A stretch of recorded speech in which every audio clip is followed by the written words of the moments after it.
pilot disrespected a black CEO mid-flight, but by the time the plane landed, the CEO had turned the tables and left the crew kneeling in shock. A pilot elbowed a black CEO while he was holding his baby, believing the father would back down in silence. He didn't realize he had just struck the one man capable of turning the entire cockpit against him. The moment that elbow landed, the captain's authority began to crumble. Subscribe if you believe arrogance always collapses when true strength stands firm. Dr. Arven Kellor stepped onto Aurelion Flight 772 with deliberate calm, the weight of his 8-month-old son, Nerin, resting softly against his chest in a well-secured carrier. The hush of the jet bridge behind him faded as the door sealed shut, replaced by the low hum of cabin air circulation and the murmurs of settling passengers. The ambient lighting along the aisle cast a muted glow, catching in the brushed metal overhead bins and bouncing softly across the cream-colored walls of the first-class section. Arven moved forward with the quiet precision of someone used to being observed. In boardrooms, that gaze often came with expectations, projections. But here, on this plane, the looks that met him felt different, colder, more calculated. Captain Reddic Vale stood just outside the cockpit, his posture too stiff to be casual. His hat brim cast a narrow shadow across his brow, but Arven caught the slight narrowing of his eyes as they lingered on Nerin, then traveled upward toward Arven's face. There was no nod of greeting, no warmth, only silent evaluation. Arven, unaware of Vale's disciplinary history, gave a courteous nod in return, an instinctive gesture meant to diffuse tension before it could grow legs. Behind Vale, the co-pilot glanced toward flight attendant Leron Vaskin, who gave a subtle shrug that seemed both uncertain and resigned. Something passed between them, quiet, quick, and unmistakably rehearsed. Arven didn't pause. He adjusted Nerin's blanket with a father's precision, then proceeded down the aisle. The baby stirred gently against him, but didn't cry. Nerin had inherited Arven's stillness, a trait that made travel easier, though no less sacred.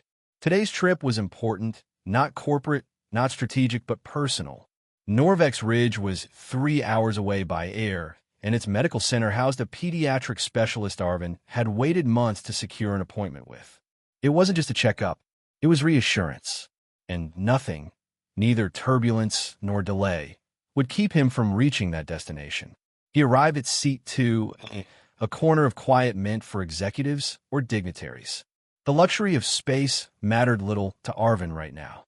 What mattered was the angle of Nerin's head, the softness of the carrier's neck support, the quiet breathing beneath the straps. He slid into the seat, his arm brushing gently against the cabin wall, just enough friction to make him glance sideways. The panel was cool, unmoving, but the gesture gave rise to a stray thought. Not all turbulence comes from altitude. He leaned back, exhaling slowly. The flight attendant began the safety demo at the front, voice amplified but slightly strained, the kind of tone used when one was distracted or pressured. Vale's voice then followed, over the intercom, polished and clipped. His announcements about altitude, weather, and anticipated delays were delivered with clinical precision, but his tone shifted subtly when he mentioned passenger compliance and seatbelt protocol. Arven noticed it, not because it was loud, but because it sounded like someone waiting for an excuse. His instincts, sharpened by years in hostile negotiations and hostile boardrooms, flickered. Nerin made a small, contented noise, half yawn, half coo, and Arven smiled gently. For a moment, he let his thoughts drift to quieter spaces, bedtime stories, morning walks, days unshaped by board meetings or investor calls. He had fought long and hard for the kind of life where he could take his son on a trip like this without worry. But sometimes, peace only disguises the coming storm. The pre-flight checks ended. Doors closed. Locks sealed. The jet's engines rumbled to life beneath the floor, sending a steady vibration through the cabin like a warning bell muffled in velvet. Arven's gaze drifted toward the cockpit door, then back to Vale, who was now entering and sealing it shut behind him. He couldn't name the feeling, not yet, but it coiled around his spine like cold mist. A silence, almost unnatural, had taken hold of the front cabin. He reached for Nerin's pacifier, checked its alignment, then pressed a soft kiss to the crown of his son's head. And that's when it registered, not a sound, not a word, but the way the entire crew seemed to shrink into themselves. Leron Vaskin's stride as he passed was too quick, too clipped. The co-pilot didn't return eye contact when checking overhead compartments. The stillness wasn't peace, it was tension wearing a mask. Somewhere deep in his gut, a thought surfaced, but he pushed it away. The plane was lifting off now. The cabin gently tilted upward, and the engines found their rhythm. Arven closed his eyes briefly, whispering more to himself than to his son. "We'll be fine," but the feeling didn't leave. Still, he felt a silence forming that did not belong on any normal flight. Arven leaned back in his seat, gently adjusting the baby carrier strapped to his chest as the soft hum of the cabin settled around him. Nerin stirred slightly, his small head nestled against Arven's shirt, breathing slow and even. The seatbelt light flickered on above, casting a warm glow as the cabin lights dimmed into their pre-takeoff ambience. Without distraction, Arven tightened the harness a notch, not from uncertainty, but habit, an instinct born from years of preparation, both as a father and as a man who could never afford to appear unready. The voice of Captain Reddic Vale crackled over the intercom. It was clear, professional, but just a shade too controlled. "Good evening, passengers. This is your captain speaking.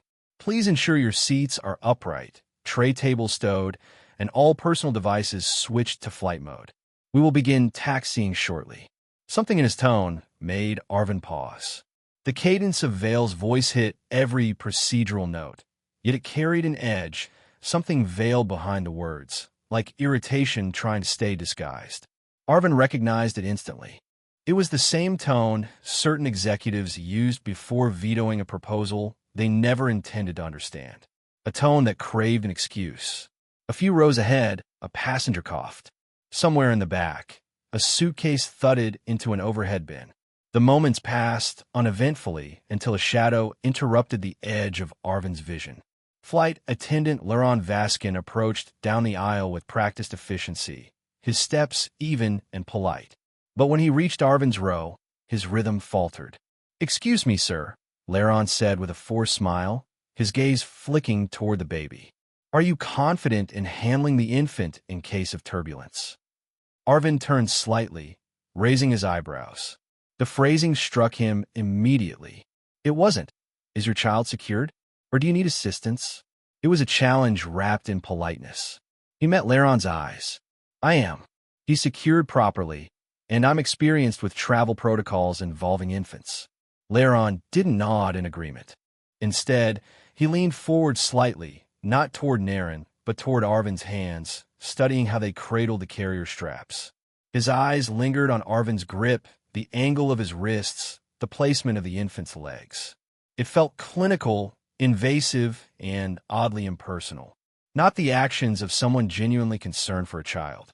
"Very well," Leron said, standing upright again, though the stiffness in his shoulders betrayed unease. His voice dropped a notch. "We're just under instruction to confirm readiness today. Thank you for your cooperation." And with that, he moved on, heading down the aisle with a pace too fast to be casual. Arven's brow furrowed slightly.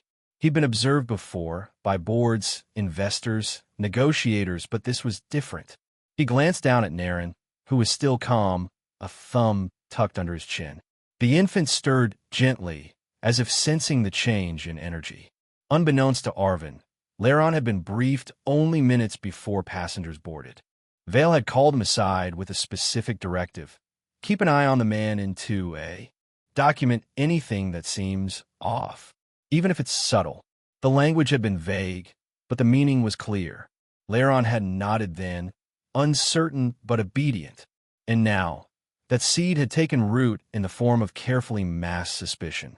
Back in the cockpit, Vale adjusted a switch on the comm panel without speaking. His eyes remained fixed on the passenger manifest glowing on his tablet. The name Dr. Arven Kellor flickered at the top of the first-class list, followed by infant.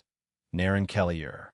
Vale tapped the screen twice, zooming in on the entry, then leaned back, his jaw tight.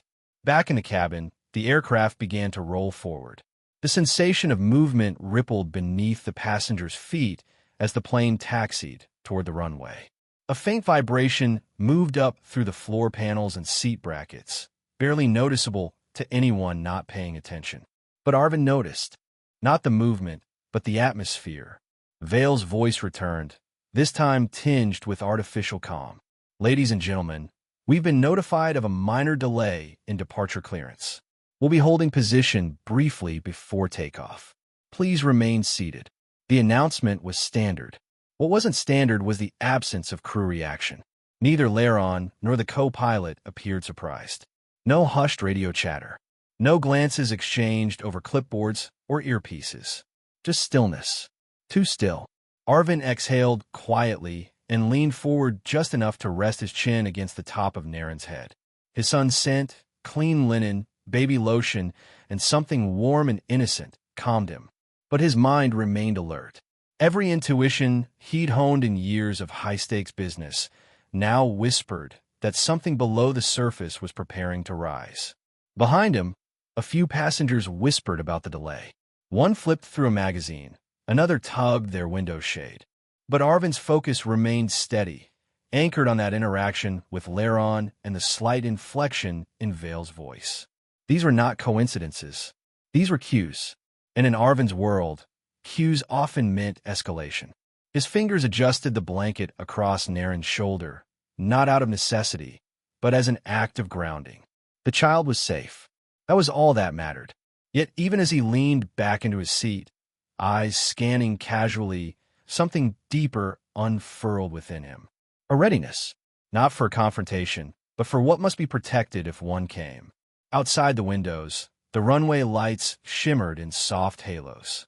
Inside, the cabin lights remained dimmed, bathing every surface in a subdued gold. For most, it was a moment of lull. For Arven, it was the hush before storm.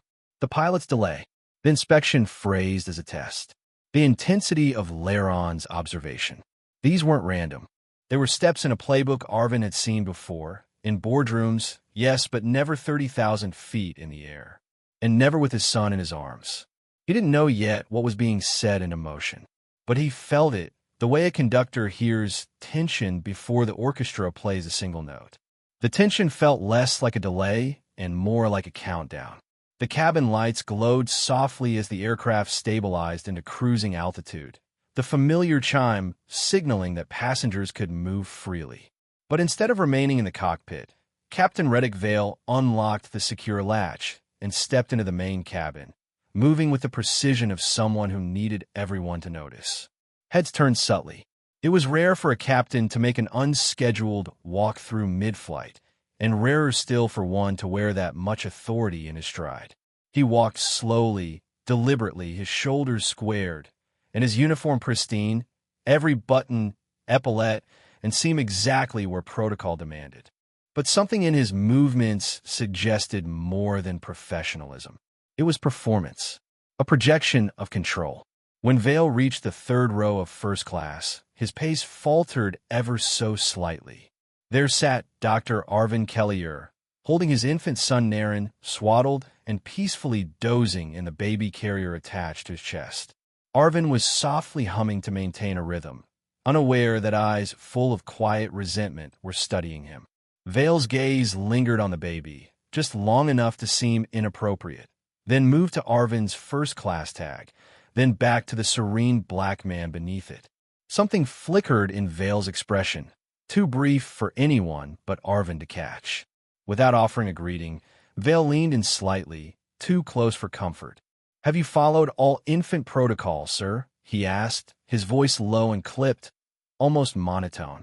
Arven blinked once, then answered with practiced calm. "Yes, the carrier meets safety standards. My son is secure." Vale didn't move. "I'll need to see that," he added, interrupting before Arven could continue. "Please demonstrate." It was not a request. It was a command dressed in formality. Arven glanced down at Nerin, who stirred faintly. He shifted his right hand, gently lifting the edge of the carrier strap, enough to show its tight, padded clasp. His movements were slow, respectful of the baby's slumber. But that was the moment Vale struck. Pretending to lean in for inspection, the captain stepped even closer and, under the guise of verifying stability, sharply jabbed his elbow into Arven's rib, an angled, precise blow that came just under the line of plausibility. It wasn't enough to fracture, but enough to force a reaction. The breath left Arven's body for half a second as the pressure ballooned from his side.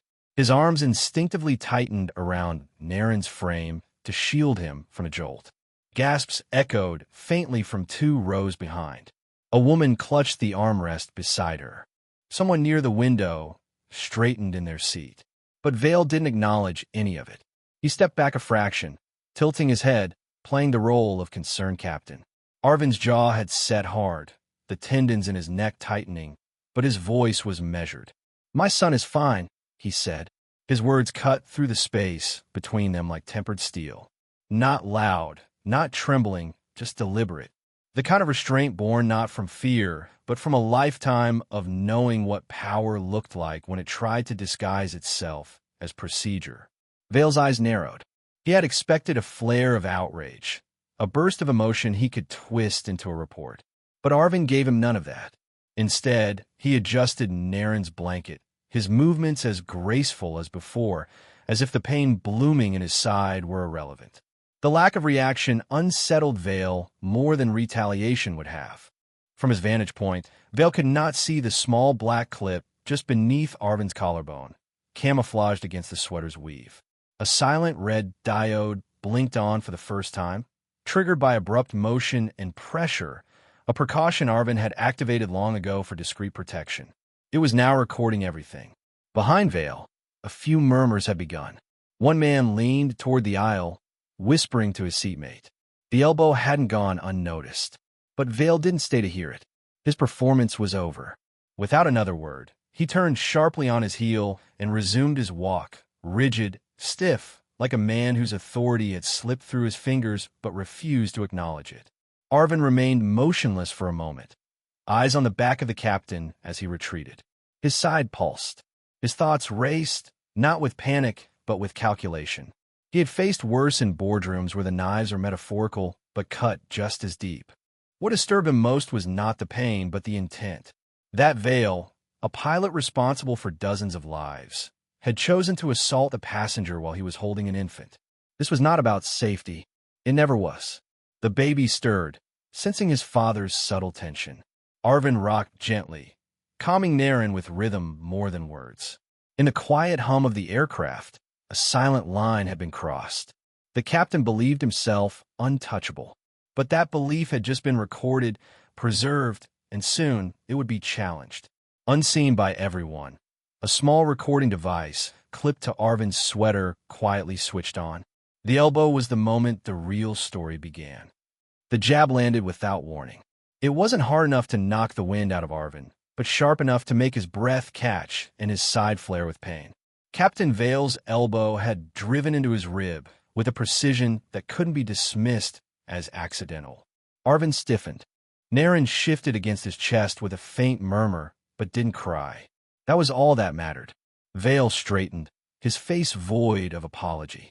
Instead, he offered a cool statement in a voice that carried just loud enough for nearby passengers to hear. "You're holding the infant at the wrong angle." Arven turned his head slowly, meeting the captain's eyes. "He's secure," he said, tone composed, even as a dull ache pulsed near his ribs. To anyone watching, it was obvious. The baby was perfectly nestled in a certified carrier, snug against Arven's chest. His arms formed a natural shield around Nerin, not too tight, not too loose. But Vale wasn't looking at the baby. He was looking at Arven, searching for signs of defiance or weakness. Across the aisle, a man in his 40s shifted slightly in his seat. Arven Kellor had remained quiet through the boarding process, barely noticeable in his gray blazer and modest glasses. Now, without a word, he angled his phone in his lap and tapped the screen twice. The recording light flickered on, discreet. He wasn't just another passenger. He was a systems analyst for Aurelion Airlines' Oversight Division, flying home off duty. That detail, still unknown to everyone on board, was about to matter more than anyone could predict. Vale hadn't seen him. Instead, the captain doubled down. "For everyone's safety," he said, voice rising just enough, "you'll need to stand and resecure the infant in my presence. Demonstrate compliance." Arven blinked slowly. The seatbelt light was off. The cabin was quiet. Nerin was sleeping. Every instinct told him this wasn't about safety. It was about control. "I appreciate the concern," Arven replied evenly, "but disturbing him right now would be unnecessary. He's safe, secure, and asleep." That wasn't the answer Vale wanted. His jaw flexed. His mouth pressed into a hard line. Then, without warning, Vale reached forward, hand angled not toward Arven, but toward the baby. He never made it. Arven's hand moved with clean precision, intercepting the captain's wrist mid-motion. He didn't grip. He didn't push. He simply redirected, his palm open, forming a barrier with quiet authority. The touch was firm, professional, exactly the kind of de-escalation taught in executive leadership seminars and tactical negotiation trainings. Vale froze for half a second, stunned by the ease with which his motion had been blocked. And worse, how composed Arven remained while doing it. "I don't permit uninvited hands near my child," Arven said calmly. The words were soft, but they landed like steel. Around them, passengers were still as statues. One woman 3 rows up leaned sideways to watch. A man in a business suit 2 rows behind lowered his earbuds. The quiet had become too pointed to ignore. Vale's face reddened. He stepped back, adjusting his sleeves like a man trying to preserve dignity after being outmaneuvered. But the humiliation had already set in. He had attempted dominance and been met with poise. He glanced down at Arven's carrier again, as if searching for an angle to exploit. But there was nothing. Nerin remained still, unaware of the power struggle unfolding inches above his head. Arven leaned back slowly into his seat, resettling the blanket over his son with deliberate care. His touch was slow, gentle, methodical, as if to signal to Vale, and everyone else watching, that he was in no hurry to defend himself. Because the truth was on his side, and truth didn't flinch. Vale's nostrils flared. His fists curled slightly at his sides. But he didn't speak. He turned and walked down the aisle, the captain's uniform still sharp and spotless, but his posture now tight with resentment. Dramatic irony hung thick in the air. He believed he'd reassert control of the cabin, that Arven's defiance would mark him as unstable, that witnesses would forget. But Vale hadn't noticed the faint red glow beneath the collar of Arven's sweater, a tiny recording module quietly capturing everything. Nor did he see the flicker of Arven Kellor's phone still angled in place. Arven exhaled slowly, letting his ribs expand beneath the ache. He was trained for moments like this, not in violence, but in strategy. This wasn't about winning an argument. It was about timing, about knowing when to speak and when to wait. His eyes remained on Nerin, who shifted once and sighed against his chest, blissfully unaware. A storm was forming. It wasn't loud. It didn't roar, but it gathered with every whispered murmur from the passengers, with every breath Vale took trying to reassert his fading control. And with every second that passed, Arven knew the pilot's pride was spiraling out of the cockpit. The silence that followed was not empty. It was charged, and when Vale disappeared behind the cockpit door again, the echo of his misstep remained like static in the pressurized cabin. The pilot walked away, but his pride did not. Moments after Vale retreated into the cockpit, the cabin's atmosphere warped into something sharp and unsettled. Whispers spread like sparks across rows of polished seatbacks, and eyes turned toward Arven, some filled with sympathy, others with uncertainty, all waiting for someone to act. Arven didn't flinch.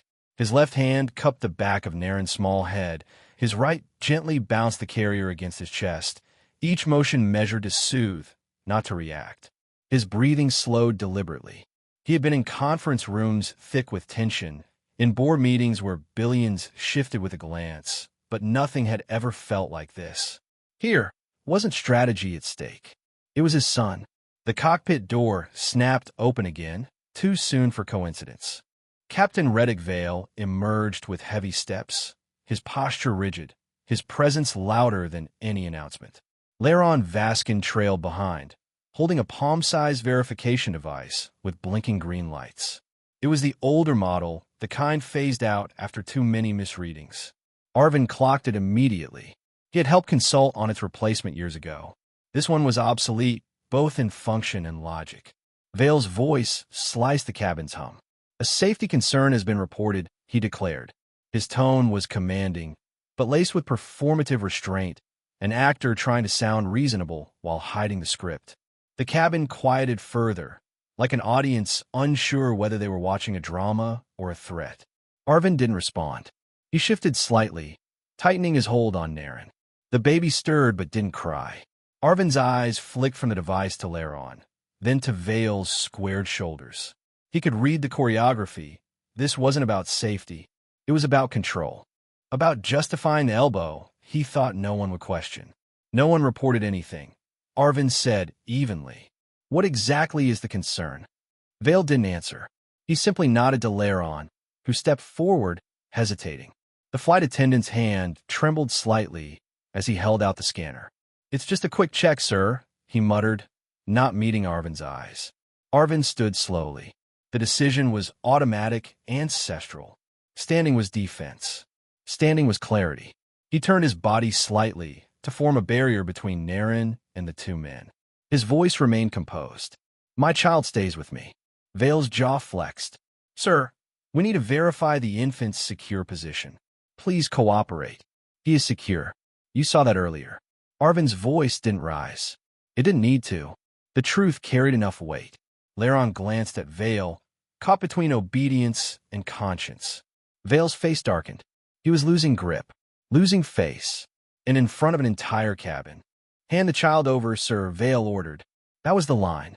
It was no longer suggestion or protocol. It was a demand, an attempt to extract submission. Arven didn't move. His eyes locked on Vale's. "You're asking me to hand my son to someone with outdated equipment, no protocol clearance, and no recorded concern. That's not cooperation. That's negligence." Passengers behind them stirred. A man in row 3 sat forward. A teenager, too, rose back, tilted his phone discreetly. The tide was shifting. Vale stepped forward, crowding the space again. "Do not escalate this, Mr. Kellor. You already have," Arven replied, voice like tempered steel. Vale's authority hinged on bluff, and it was unraveling. He tried to reassert control with volume. For the last time, a hand, not Arven's, reached up. It was Leron's. He placed it lightly on Vale's arm. "Sir," he said under his breath, barely audible, "maybe we should wait." Vale stared at him, betrayal flashing in his eyes. But he pushed forward. He grabbed the device from Leron and raised it toward Nerin's face, its scanner light pulsing like a threat. Arven reacted instantly. His forearm shielded his son's head, his other hand outstretched, not to strike but to block. "You will not put that in his face," Arven said, voice flat, final. Passengers gasped. One man stood. Another called out, "Hey." He said no. Vale pulled back, stunned. It was the first time the crowd spoke for the man he tried to isolate. His bluff had been seen, and now the cabin had a side. Vale recovered, but not well. "Fine. Refusal noted. I'll file a non-compliance report and escalate this to corporate security." Arven didn't blink. "You can report whatever you want. But everyone here saw what happened. And everyone here saw what didn't." Nerin whimpered, the tension finally reaching his small frame. Arven rocked him gently, humming a tune only a father would know, one hand stroking his back, the other keeping Vale's device at a distance. Leron took a breath and stepped back. "Captain," he said softly, "maybe we just return to protocol?" Vale turned his glare on him, but it was too late. The moment had fractured. The narrative had slipped from his hands. Behind them, the rest of the cabin remained silent, but their eyes spoke. Judgment had formed, quiet and unshakable. Vale looked back at Arven, his chest rising and falling. He was a man trying to salvage control in a space that no longer answered to him. Then, as if retreating would feel too much like defeat, he leaned in once more. "You're making this harder than it needs to be," he said low, jaw tight. Arven's gaze didn't waver. "My responsibility is to my son, not your pride." Vale stepped back, fury hollowing his features. He turned sharply toward the front of the aircraft, dragging the outdated scanner with him. Leron followed, his steps slower. The cabin held its breath as the pilot vanished into the cockpit again. And in that silence, hearts beat louder. The pressure didn't release. It compressed further. The plane hummed onward, but the cabin's tension throbbed beneath it like a sealed chamber awaiting rupture. The cabin sensed the pressure rising like a sealed valve ready to burst. The pilot smirked, convinced his uniform protected him, unaware that every passenger, every camera angle, and every federal guideline had already lined up behind the CEO's calm response. If you believe abuse under a badge always folds when strategy meets power, hit subscribe now, because justice never hesitates. Captain Vale stepped closer, closing the already narrow gap between him and Arven until their breaths practically occupied the same air. There was no professionalism in the way Vale carried himself now, only hostility wrapped in a uniform. The tension was no longer subtle. It was visible in every muscle along Vale's jawline and audible in the sudden quiet that blanketed the cabin. Passengers stiffened in their seats, watching with widened eyes. Some gripped their armrests. Others held their breath. Vale's voice was low but sharp, a blade disguised in order. "You're in direct non-compliance. That's a federal violation." Arven didn't flinch. His left hand gently rocked Nerin, who whimpered from the rising emotional current, while his right hand rose slowly, not out of fear or surrender, but as a deliberate act of measured clarity. His tone, smooth and unwavering, met Vale's with undeniable calm. "My compliance ends," he said, "where my son's safety begins." The words weren't shouted. They didn't need to be. They dropped like iron into still water, sending ripples of silence through the cabin. For the briefest moment, Vale seemed caught off guard. His eyes flicked downward, and that's when he saw it, the small, blinking red dot on Arven's sweater nestled just above the baby's shoulder. A recording device, active and time-stamping everything. Vale's pupils constricted. A telltale beat of hesitation broke through his hardened exterior, but he recovered quickly, masking the freeze with forced authority. Snatching the obsolete verification scanner from Leron's hand, Vale raised the device and brought it dangerously close to Nerin's face. "I need to check pressure alignment," he barked, voice louder now. The claim was absurd. Every seasoned flyer knew no such mid-flight infant scan existed. Not anymore. Not since the last model was decommissioned 2 years ago. Gasps scattered through the cabin. A voice from the middle row said, "That's not protocol." Another, younger male near the back, started recording openly with his phone. Before Vale could press the scanner forward, Arven instinctively shifted, raising his forearm and cupping his palm protectively over Nerin's tiny head. His move was smooth but firm, a parental reflex of both muscle and principle. His eyes locked onto Vale's, and in that unbroken stare, there was no challenge, only a mirror. A mirror reflecting back every ounce of recklessness Vale thought he could justify. Passengers began to murmur more audibly. "This is wrong," someone muttered. Another whispered, "Is he really trying to scan the baby?" The atmosphere changed, less like a flight and more like a courtroom with too many witnesses for the lie to survive. Vale pulled back a few inches, the scanner trembling slightly in his grip. But retreat was not his instinct. Instead, he tried a different tactic, one that revealed just how quickly he was losing control. Interfering with crew safety checks is grounds for obstruction. "I will report this to no one here believes you," a deep voice from row 2 cut in. It was Arven Kellor, standing now, his own recording in hand. He said no more, but the implication landed hard. Vale looked around. He saw judgment in every pair of eyes, condemnation in silence, and worse, documentation in motion. Yet he clung to the illusion of command, pivoting back to Arven with renewed fury. Nerin, overwhelmed by the tension, began to cry in short, high-pitched sobs. Arven, his arms forming a protective cradle, gently rocked him, never blinking. Vale's hand clenched tighter around the scanner. The veins on the back of his fist bulged, his knuckles white. He had expected to provoke fear. Submission. Maybe even an outburst he could weaponize. But this quiet resistance, this steady dignity, unraveled him faster than any confrontation. Vale's voice dropped into a whisper, sharp and venomous. "Stand up. Now." All sound vanished. Every passenger inhaled at once, as if bracing for a storm they could no longer ignore. The real breaking point arrived dressed in silence. Vale's hand lunged forward. Arven moved with sharp, instinctive precision. Pivoting his torso just enough, he turned his left side toward the cabin wall, angling his body to shield Nerin in a protective cradle of his arms. The movement wasn't aggressive, it was calculated, practiced. Defensive. His right forearm rose diagonally across his chest, forming a solid barrier between his son and the man in uniform. Vale's fingers swiped the air and caught nothing. The failed grab humiliated him more than if Arven had shouted. A wave of murmurs rippled across the cabin. No longer passive observers, the passengers began leaning forward, their curiosity curdling into concern. A young man near row 3 tapped his phone screen, angling it subtly toward the confrontation. An older man in the aisle clutched his armrest, eyes darting from Vale to Arven, unsure if he was witnessing a safety check or something darker. Arven's eyes stayed locked on Vale. He didn't blink. He didn't flinch. His breath was steady, but inside his mind raced, not with panic but calculation. This wasn't about a misunderstanding. This was about control, and Vale was unraveling. Behind them, Arven Kellor quietly stepped into the aisle, holding his phone closer to chest height. The red recording indicator blinked, steady and bright. He repositioned, careful not to draw attention, capturing a clear angle of Vale's face.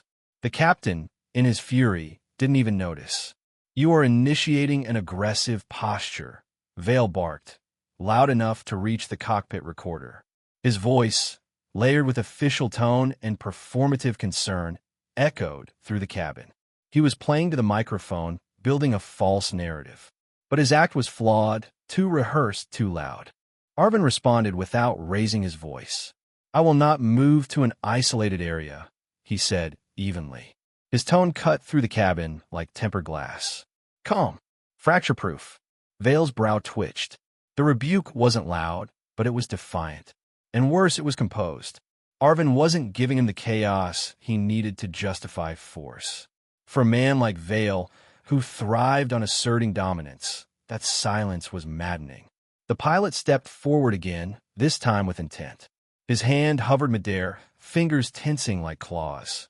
But Arven didn't budge. He simply adjusted his grip on Nerin, bringing the baby closer, lowering his center of gravity slightly. He didn't make himself larger. He made himself immovable. A father, fortified by restraint. Nerin stirred, sensing the shift in temperature, the static of tension hanging around his father's chest. He didn't cry. He simply blinked, eyes wide, head nestled into Arven's collarbone. Dramatic irony thickened. Vale was speaking into the cabin mic, trying to manufacture a case, but didn't realize he was already part of one, documented not just by one device, but several. The passengers were no longer just witnesses. They were archivists. "Sir," Vale said, voice clipped, "you are interfering with flight procedures. I need you to accompany me to the front for further review." Arven didn't move. His eyes narrowed just slightly. "You need me to isolate," he said, not as a question, but a clarification. "That's not happening." For a second, Vale didn't know what to do. His authority was meeting a wall it couldn't breach, a father's boundary wrapped in quiet dignity. Then Vale's temper cracked. He raised his arm, pulling back as if preparing to shove Arven again, this time not under the guise of checking a harness or protocol. This was raw, deliberate force, a shove designed to provoke, designed to shift the blame. Passengers gasped. The elderly man across the aisle stood halfway, lips parting in protest. A woman near the rear called out, "Hey!" Others followed, their voices rising. Arven didn't move. His entire frame remained locked in a protective shield around Nerin. His forearms formed a triangle. His chin tilted just slightly down to cover his child's head. Vale's arm hovered midair, frozen in his own threat. But before it could fall, beep. The cockpit door alarm chimed. A sharp, electronic trill, the kind of sound that cut clean through cabin noise. Vale's entire body jolted. He spun toward the front of the plane, momentarily knocked out of his aggression. From behind a reinforced door, the co-pilot's voice rang out, cool, urgent, and completely unscripted. Captain Vale, internal systems just triggered a live stream diagnostic to oversight Server 9. The entire cabin fell still. Every passenger stopped breathing.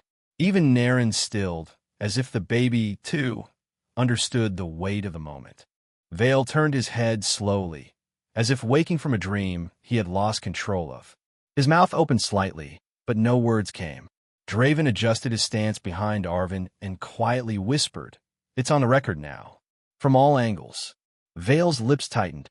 His hand, still halfway in the air, slowly lowered. He didn't speak. He didn't step back. He just stood there, suspended in the silence of a moment that had outgrown him.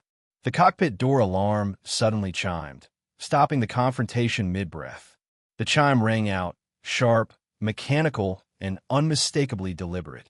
Captain Reddic Vale froze mid-breath, the vein near his temple twitching as he slowly turned toward the cockpit. Every passenger felt the change in atmosphere, as if the cabin itself had inhaled. Co-pilot Darren Malvek emerged from the narrow flight deck like a reluctant ghost, his pale face lit by the sterile glow behind him. His hands gripped the edge of the doorway too tightly, knuckles stiff, but his voice remained level, barely.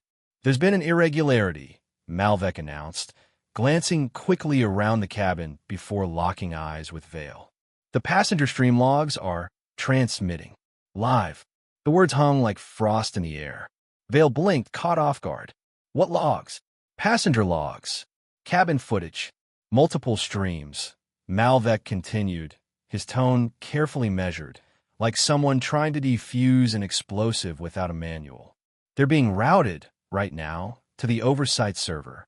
In real time." The realization thundered through Vale's chest. He turned toward Arven Kellor, who stood silently several feet away, still holding Nerin against his chest like a shield of innocence. The soft red light on the collar of Arven's sweater pulsed faintly, unremarkable to most, but now horrifying in its implication. "That device," Vale whispered under his breath. But it wasn't a question. It was a recognition. Malvek stepped forward, holding a printed data receipt from the cockpit console. A priority notification was issued by the oversight server. Encrypted directive attached. Clearance signature. He hesitated, looking toward Arven. "It bears the credentials of Dr. Arven Kellor." Gasps broke across the cabin like shattering glass. Leron Vaskin stumbled backward into a seat, his hands trembling as he processed the shift in power. Vale's expression curdled from confusion to fury, but he fought to maintain composure. "That clearance is outdated," Vale snapped. "Invalid, he's a passenger." Malvek shook his head, slowly. "It's not." The directive pinged back with verified encryption. "Emergency authorization. It overrides flight chain of command under Title 9 Aerospace Ethics Protocol." He paused, then added, "The one Kellor helped design back in his consultant days." Silence fell again, but this time it wasn't passive, it was crushing. Vale looked visibly shaken now. The authority he wore like armor was peeling. He stepped toward Arven, ready to issue some command, but a new voice cut through the tension. "Draven Kellor." From a few rows back, Draven rose to his feet. Calm, precise, and steady, he held up a slim handheld device. "Multiple passengers captured the entire sequence," he said clearly. "All time-stamped. I've already authenticated my stream through my oversight credentials." Vale's face blanched. "You what?" he stammered, the controls slipping from his voice like a frayed cable. "I work in oversight," Draven replied coolly. "You elbowed a passenger, attempted to seize a child, and tried to fabricate a report. Those streams, combined with Dr. Kellor's device, make deletion impossible. You're no longer in control of this flight, Captain." Leron sat frozen in his jump seat. Several passengers reached for their phones. Not to record, but to bear witness. Vale's breath quickened. He turned to Malvek, desperate for recovery. You said the directive was encrypted. Then there's nothing actionable until we land. Malvek didn't flinch. No, I said the full contents are encrypted. The authentication is already processed. You're required to acknowledge the directive, per protocol. Now, Vale's hands curled into fists at his sides. A bead of sweat slid from his temple. Across the cabin, Arven said nothing. He didn't need to. His eyes met Vale's with an unwavering calm, a quiet resilience honed through years of being underestimated, tested, and challenged but never broken. Nerin stirred softly against his chest, oblivious to the revolution his father had just triggered. Vale opened his mouth, perhaps to bark a command, perhaps to lie again. But nothing came out. The hum of the engines suddenly felt distant, like background music to a scene he no longer directed. The silence in the cabin had changed shape. It was no longer fear. It was power redistributed. Malvek stepped beside Vale, shoulders square. "Captain," he said firmly, "you are required to respond to the directive and prepare for interim protocol measures." Vale's lips moved, but no sound emerged. He was no longer the pilot in command. He was a man caught in the act, cornered not by rebellion, but by system design, his arrogance trapped in the very framework he had assumed would protect him. He looked around the cabin, hoping for a flicker of support. None came. Arven still hadn't spoken, but when his eyes briefly lowered to his son, then rose again, the message was clear. You chose this path. I simply held the line. And that silence, stern, principled, immovable, stripped Vale of the last shreds of his illusion. It was the moment Vale realized the sky no longer answered to him. You're compromising flight's safety. Captain Reddic Vale's voice cracked through the cabin like a warning shot, sharp and desperate. His outburst came with a forced authority, the kind that tries to mask panic. He pointed a trembling hand at Arven Kellor, whose only response was a calm, steady breath as he adjusted the baby nestled in the carrier across his chest. Nerin's soft cries had quieted again, lulled by the rhythm of his father's composure. Before Arven could speak, a passenger across the aisle stood. "That's not what happened," said Arven Kellor, his voice firm but controlled. He stepped fully into the aisle, holding his phone aloft. "I recorded the entire interaction. And I'm not just a bystander. I'm an oversight officer for Aurelion's Internal Compliance Division. ID 8742 VK. A visible shift rippled through the cabin. Leron Vaskin, still holding the outdated verification device, froze. His eyes darted from Vale to Draven, realization dawning with quiet horror. He hadn't known. Vale's face contorted into something between disbelief and rage. "You're lying," he hissed. Draven held up his credentials. "I'm not." Then he added, in a voice loud enough for all to hear, "Interference with an onboard oversight officer carries automatic suspension and tribunal review. You know that." For a moment, silence overtook the plane, long enough for the passengers to exchange looks of stunned recognition. Arven watched, saying nothing, allowing the moment to stretch. Dramatic irony thickened. Vale had tried to create a spectacle to humiliate a father, unaware that an unassuming man seated 3 rows away held the power to expose him. Without warning, Vale lunged toward Draven, his arms stretching out to snatch the phone. Draven stepped back smoothly, raising the device higher, but never looking afraid. "Try it, Captain," he said coldly, "and you'll be grounded before we touch the runway." Vale stopped short, panting, fingers twitching with restrained fury. His uniform looked suddenly too tight, the gold trim around his collar less like rank and more like a noose. Behind him, the passengers began to murmur again, not in fear, but solidarity. Arven finally spoke, his voice calm but clear. "Captain Vale, your actions have been recorded from 4 different angles, all of them routed through federal clearance verification." His eyes didn't blink. "I designed part of that system." Vale turned crimson, a deep flush creeping from his neck to his ears. His mouth opened as if to argue, but no words came. Nerin stirred softly, his tiny fist clenching against Arven's chest. The father gently bounced him, whispering nothing more than a soft, soothing sound into his son's hair. The passengers, now fully alert, erupted into protest. "He's the one endangering us," someone shouted. "Step back. Leave him alone," came another voice from the rear. A chain reaction began as more passengers raised their phones, cameras pointed forward. Dozens of quiet red lights blinked from recording apps. Vale turned in a slow circle, looking at each passenger in turn. His control was gone, melted away under the heat of transparency. He turned to the intercom, fumbling with the panel, but before he could press the broadcast button, a louder beep echoed through the cabin. "Captain Vale," said Nerin Malvek, the co-pilot, emerging from the cockpit with the intercom in hand. "Per compliance directive protocol, you are required to submit to interim monitoring until landing." Vale blinked, stunned. "You're invoking Protocol 88? Malvek nodded.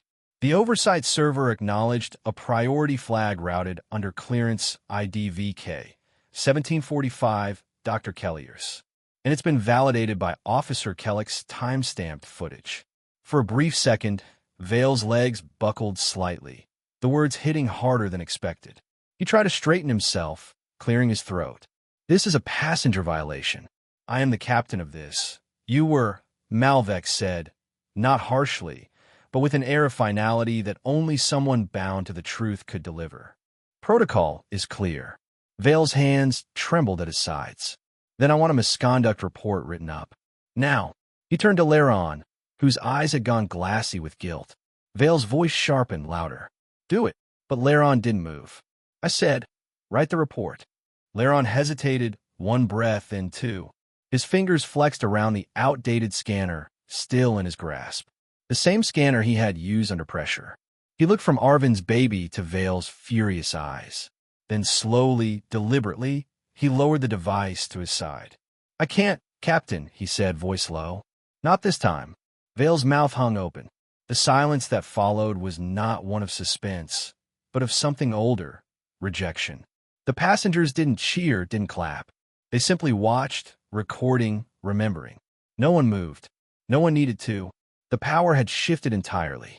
Arven looked up again, this time not with challenge, but with quiet strength. His son rested against him, small but safe. And every man in that cabin, Leron, Draven, Malvek, stood not because of a command, but because it was the right thing to do. For the first time since the elbow, the cabin stood on Arven's side, not out of fear, but out of respect.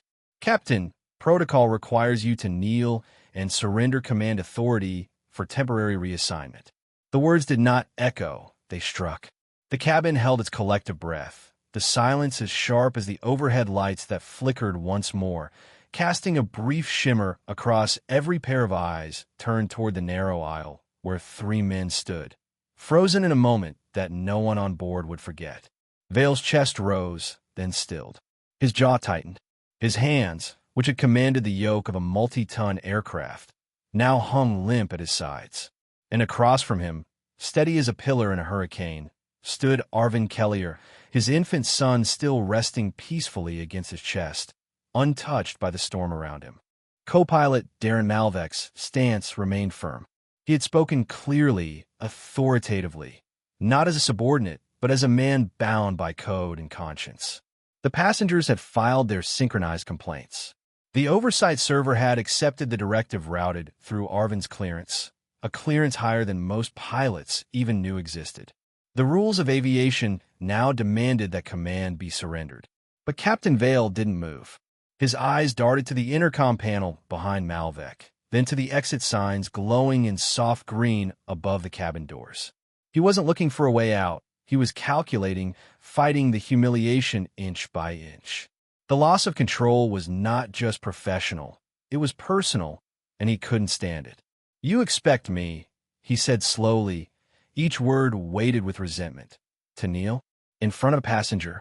"No," Malvek replied, voice calm but unyielding. "I expect you to comply with protocol.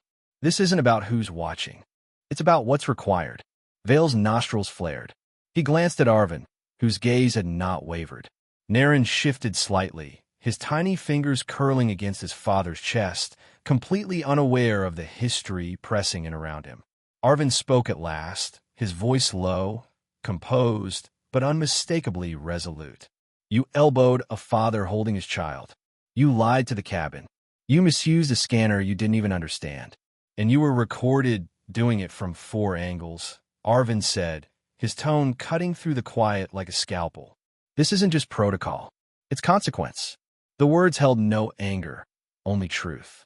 And truth, Vale found, was the one thing he couldn't overpower. Arven Kellor, standing just a few steps behind, held his device in one hand and a second recording unit clipped discreetly to his coat. He had watched these confrontations before, often from screens in an oversight room, never this close. He saw what was coming next before Vale did.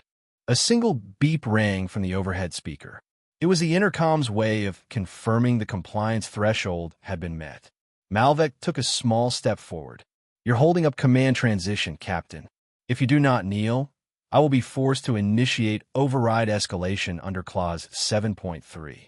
Vale's lips parted, but no words came. He looked to the flight attendant, Leron Vaskin, who had stood frozen near the galley, hands clutched nervously together. Leron said nothing. His silence wasn't hesitation. It was decision.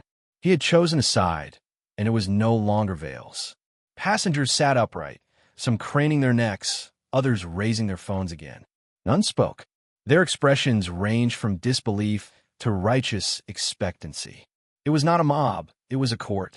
Not one of law, but of accountability. Vale had no allies left here, and that was when his body betrayed him. His shoulders slumped first. His breathing stuttered, his hands curling slowly toward his belt as though trying to keep hold of some invisible thread. Then, without another word, without a final protest, Captain Reddic Vale lowered himself to one knee. The kneecap touched the cabin floor with an audible thud that echoed louder than any engine roar. Passengers exhaled. Malvek stepped to the side and formally tapped his badge against the crew reassignment pad on the wall, confirming the change in command.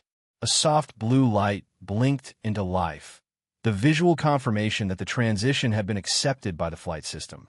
Arven remained still. He did not gloat. He did not smile.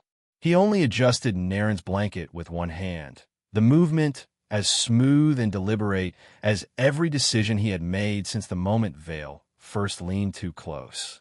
He stared down at the kneeling man, not with vengeance, but with unmistakable clarity. Vale lifted his eyes briefly to meet his. What he saw there was not pity nor victory. It was dignity, the kind that could not be elbowed, shouted over, or erased by a false report. In the very same aisle where Vale had tried to impose his authority by force, he had now been undone by the protocols he thought he could twist, and by a father who refused to bend. The man who elbowed a father now knelt in front of him, undone not by anger, but by truth. Vale's knees hit the floor with a dull thud that echoed louder than any turbulence. A hush swept through the cabin, not the quiet of fear, but the stunned stillness of a moment too significant to speak through. Malvek stood over him, clipboard in hand, expression unreadable but firm. The protocol had spoken. The passengers had spoken. And now the man who had tried to dominate the sky with intimidation had been brought to ground, not by force, but by the very systems he sought to exploit. Arven remained standing a few rows back, his infant son Nerin cradled snugly against his chest, breathing peacefully despite the storm that had passed around him. The moment Vale submitted, something in the cabin shifted, a release of collective breath, an unspoken agreement that justice had begun. No one clapped. No one cheered. It wasn't that kind of victory. It was deeper, the kind that resonated in the silence after a storm, when survival meant more than retaliation. Malvek issued a calm directive to the crew. Initiate stabilization procedures. I am assuming interim command as per the override. His voice, though measured, carried the weight of finality. As the remaining flight staff moved to comply, Arven let out a slow breath, exhaling not just tension, but a guarded gratitude. He adjusted Nerin's blanket with one hand, the other gently patting the baby's back. The child's small fingers clung to the fabric of his father's sweater, instinctively trusting the steadiness of the man who had never flinched. Passengers began to settle back into their seats. Some glanced toward Vale with lingering anger. Others turned to Arven with quiet nods of respect. One older man in row 4 pressed his palm briefly against his chest in a gesture of solidarity. A younger man near the emergency exit mouthed, "Thank you." Arven acknowledged each with a slight nod, still unwilling to sit until he was sure the cabin had truly calmed. Leron Vaskin hesitated at the edge of the aisle. He looked smaller now, no longer the compliant crew member trying to mask uncertainty behind a uniform, but a man burdened by the weight of guilt. His eyes met Arven's briefly, then dropped. He stepped closer and spoke in a low, halting voice. "I was wrong," Leron said, his hands fidgeting at his sides. "He told me to report you, told me to say you were non-compliant, even if you weren't. I didn't know how far he'd go. I'm sorry." Arven studied him for a moment, his expression unreadable. Then he gave a small, almost imperceptible nod. "I accept your apology," he said quietly, "but I won't excuse what you followed." Leron nodded slowly, ashamed, and stepped back without another word. He returned to the galley, avoiding the eyes of the passengers, who had heard every word. The soft hum of the engines filled the silence. A few minutes later, the cabin screens, previously offline, blinked back to life with a muted chime. A text alert glowed across every display. "Compliance, tribunal notified. Await instructions at landing." There was no sound, no alarm, but the message carried the weight of everything that had unfolded. The system had already compiled the data, synchronized complaints, multi-angle footage, time-stamped logs, and route authorizations. A full investigative package, automated and irreversible. Arven's mind absorbed this with quiet calculation. He had designed frameworks like these in his earlier aerospace consulting days, tools meant to catch what words often failed to prove. Now he stood within the very web he helped create, not as a technician, but as a father who had just protected his son from an abuse of power. He sat down slowly, careful not to wake Nerin, who had grown heavier in sleep. The baby's face was peaceful, a soft contrast to the chaos of moments earlier. Arven adjusted the headrest, letting his own body ease back, but his mind remained alert. He traced the vibrations of the engines through the seat, listening to the subtle shift in tone that signaled descent. The sun outside had begun to dip, casting warm amber lines through the window blinds. The cabin was quiet, reflective. Passengers whispered among themselves, not gossip but processing. Some recounted the synchronized complaint submission. Others speculated on the consequences Vale might face. A few simply stared out their windows, lost in thoughts about what it meant to witness someone abuse power and lose it. Malvec moved through the cabin, checking systems, issuing reminders to the crew. He paused near Arven's row. "Mr. Kellor," he said quietly, "landing will begin in approximately 12 minutes. Tribunal representatives have confirmed arrival at Norvex Ridge Terminal. They've already accessed the flight logs." Arven met his gaze. "And the directive?" "Encrypted routing confirms priority handling," Malvec replied. "There's no loophole. No overdive. He'll be met at the gate." Arven gave a short nod. "Thank you for stepping in. I was late," Malvec said honestly, "but I won't be again." With that, he continued down the aisle. Arven returned his attention to Nerin, whose fingers twitched softly in his sleep. He spoke in a whisper only his son could hear. "Courage isn't loud, Nerin. It doesn't shout or shove. Sometimes it stands still. Sometimes it waits. But it never bows when it knows the truth." The wheels began to lower beneath them, the sound muffled but unmistakable. The cabin lights adjusted, brighter now.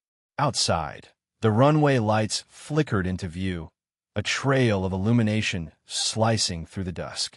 The weight in Arven's chest didn't come from fear anymore. It came from resolve. He looked out the window as the terminal neared, the air growing thicker with anticipation. Somewhere beyond that glass, a team of tribunal officers waited. Somewhere beyond that gate, accountability stirred like thunder still on the horizon. Arven adjusted Nerin's blanket one last time, whispering into his son's ear with quiet strength. "Our journey is almost over, little one," he said, voice steady. "But the larger journey, the one toward justice, is about to begin." The plane began to descend, but the weight of truth was only climbing higher. The cabin door hissed as it unsealed, but no one stood. Not a single passenger reached for luggage or unbuckled their seatbelt. All eyes remained locked on the narrow aisle, where Captain Reddic Vale still knelt near the galley. His uniform wrinkled, his authority collapsed like the posture he could no longer maintain. Then came the sound of firm footsteps echoing onto the aircraft floor, measured, deliberate, and unmistakably official. 3 men stepped aboard, tribunal officers. Their navy coats shimmered under the cabin lights, silver insignias catching the gaze of every passenger like a silent command to witness.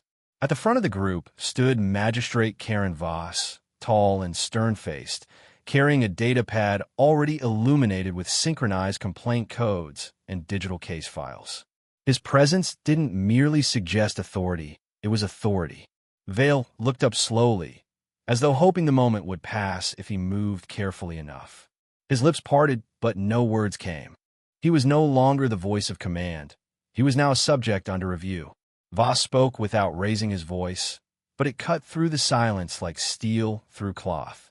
Captain Reddic Vale, by Directive Protocol 7A and under provisional authority granted to the Tribunal Oversight Board, you are placed under temporary custody pending full hearing.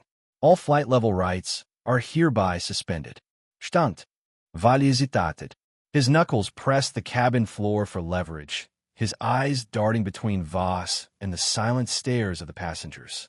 He rose slowly, but the stiffness in his limbs revealed what pride couldn't hide: shame. Arven Kellor stepped forward from the middle of the cabin, his identification badge already in hand. Oversight Division Analyst. All passenger devices with incident footage have been timestamp verified and included in a synchronized composite file. The submission is digitally sealed. His voice was calm, clipped, professional. Voss gave a small nod of acknowledgement and scanned the unified file briefly. The screen on his data pad flickered through recorded segments. Vale's elbow jab, the attempt to snatch Nerin from Arven's arms, the shouted accusation of noncompliance, and the hushed protest that followed. It was all there, indexed and cross-verified. The silence in the aircraft grew denser, every breath held like an unspent word. Arven remained near seat 3D, still standing with Nerin against his chest. He did not move toward the confrontation, did not raise his voice, did not gloat. He merely watched, stoic, present, a figure rooted more in principle than emotion. Nerin blinked drowsily, unaware of the magnitude unfolding around him. Leron Vaskin approached, his steps hesitant, his eyes low. He stopped near Voss and, in a voice edged with guilt, admitted, "Captain Vale instructed me to perform actions I knew were unnecessary, and I complied. I regret it." Voss studied him a moment longer than comfort allowed. "Your acknowledgement is recorded," he said plainly, then tapped a note into his device. "You will face a disciplinary review. Cooperating now will be considered in your hearing." Leron nodded once, then stepped back into silence. Several passengers stood voluntarily, offering their own recordings and statements. A man from Row 2B provided footage showing the entire second encounter between Arven and Vale. A younger man from the back of the cabin revealed audio that captured the moment Vale demanded Arven isolate himself with the child. The file's clarity cut through any remaining ambiguity. Arven declined to speak further when asked by Voss for a formal accusation. "I'm not here for revenge," he said evenly. "I want only what the system promises everyone on this plane: protection, fairness, and truth. For my son, and for others like him." Voss looked directly into Arven's eyes, searching for performance and finding none. "You've demonstrated exemplary restraint under provocation, Dr. Kellor," he said, his voice no longer just official but quietly respectful. The moment was fragile, like glass held between gloved hands. No one spoke as Vale was led down the aisle, now a man separated from his title. At the threshold of the exit, camera flashes from the terminal caught his face, part humiliation, part disbelief. He turned once, perhaps expecting some last defense from the crew or a parting word from Arven. He received neither. Instead, Arven closed the chain of witness files, and Leron took a silent step backward, unable to look up. Outside, the flashing lights continued, not for celebration, but for record. Magistrate Voss remained at the threshold a moment longer, ensuring the evidence package had synced to the ground server.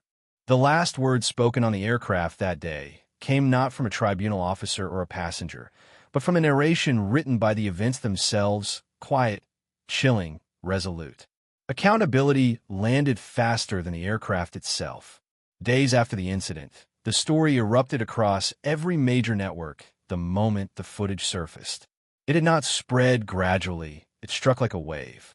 The synchronized recordings, captured from multiple angles inside Aurelion Flight 772, played repeatedly on news panels, investigative shows, and public forums throughout Norvex Ridge, Halvern Point, and surrounding regions. Headlines flashed bold and unforgiving. Captain suspended pending tribunal after infant endangerment claim. CEO remains calm as pilot loses control. The incident became more than a scandal. It became a nationwide discussion about power, accountability, and the strength found in restraint. Arven Kellor watched it all with quiet composure. He had lived those moments in the cabin, felt Vale's elbow strike him, heard the passengers' cries, and protected Nerin with every instinct he possessed. Yet seeing it replayed on screen gave the events an eerie distance. The world debated what he already knew, that control was not in loudness or force, but in holding to one's principles when pressured to abandon them. Reporters gathered outside his company headquarters for days, hoping for statements. Some wanted to portray him as a hero, others as a symbol. A few even tried to suggest he had escalated the situation until the synchronized data logs disproved every false angle. Arven chose silence. That silence spoke louder than any press conference could. Tribunal hearings moved faster than expected, driven by undeniable evidence. When Captain Vale stood before the chamber, his uniform replaced by a plain dark suit, he no longer looked like the commander who had strutted confidently down the aisle. Magistrates reviewed every video, every complaint, and every timestamp with stern expressions. The moment where Vale jabbed his elbow into Arven's side replayed more times than anyone cared to count. Each replay chipped away another piece of the captain's defense. The verdict arrived swiftly: a long-term suspension, mandatory retraining, and a legal penalty for endangering an infant. Vale's attempt to justify his actions collapsed the moment digital truth was placed beside his spoken claims. Every word he defended himself with contradicted the evidence on screen. Leron Vaskin, though reprimanded for his participation, showed cooperation during the investigation. He sat before the panel with slumped shoulders, admitting that he had followed Vale's orders despite knowing they were wrong. His honesty did not erase his actions, but it softened the consequences. He was reassigned from flight duty to a ground-based ethics training role, an ironic but fitting placement meant to rebuild the moral compass he had ignored. Arven Kellor's commendation came next. The Oversight Division praised him publicly for stepping in at the exact moment when clarity was needed most. His calm explanations, paired with authenticated footage, had prevented Vale from twisting the truth in real time. When reporters asked him why he acted, Arven simply said, "A man holding his child should never fear the person sworn to protect him." His statement replayed across national broadcasts as a defining line of the case. As the noise outside grew, Arven retreated inward. He returned to Valorn Systems, where his team waited anxiously. They expected him to resume leadership roles with renewed intensity, but instead, he chose a quieter path. Invitations flooded his inbox, requests to speak at aviation ethics seminars, leadership conferences, digital accountability workshops, and national boards. He declined nearly all of them, not because he lacked something to say, but because he felt the world didn't need more speeches, it needed more examples. For several days, Arven spent his mornings walking with Nerin through the small park near their home. The air there was crisp and open, untouched by the noise of large crowds or blinding headlines. Nerin, safe in his carrier, lifted his tiny hands toward drifting leaves or distant birds, unaware of how close danger had come to him on that flight. Each time Arven watched his son reach for something new, he felt a deep reminder of why he stayed calm on that plane. It was never about winning a confrontation. It was about showing his child what strength truly meant. One peaceful evening, the two of them sat together on the balcony overlooking the slow-setting sun. The sky washed into shades of amber and gold, casting a gentle glow across Arven's face. Nerin rested on his lap, his small hands exploring the woven fabric of his father's shirt. Silence settled around them, not the tense silence of the aircraft, but a warm, living quiet that belonged to safety and trust. Arven lowered his head slightly and whispered to his son, his voice soft but steady. "Strength," he said, brushing a hand gently across Nerin's small back, "is not about forcing someone else down. It's about holding your ground without losing who you are." His words carried the weight of everything he had lived through, every moment he had refused to rise to anger, every second he protected Nerin with reason instead of rage. Nerin looked up at him, eyes wide and innocent.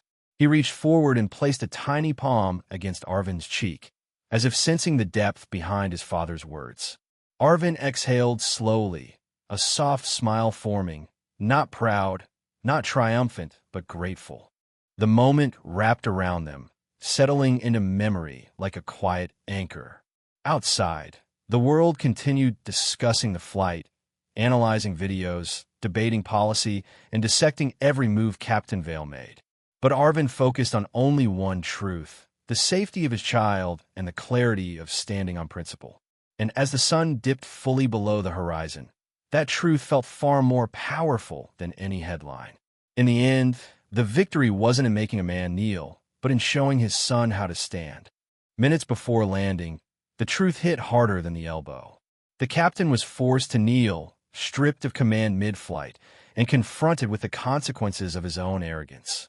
If you believe real authority acts with precision, restraint, and undeniable force, subscribe now, because justice always lands first. Disclaimer: the story you just watched is fictional. It explores prejudice, abuse of authority, and the consequences that follow when arrogance meets accountability. Its purpose is to raise awareness, inspire empathy, and encourage conversations about equality, respect, and integrity in positions of power.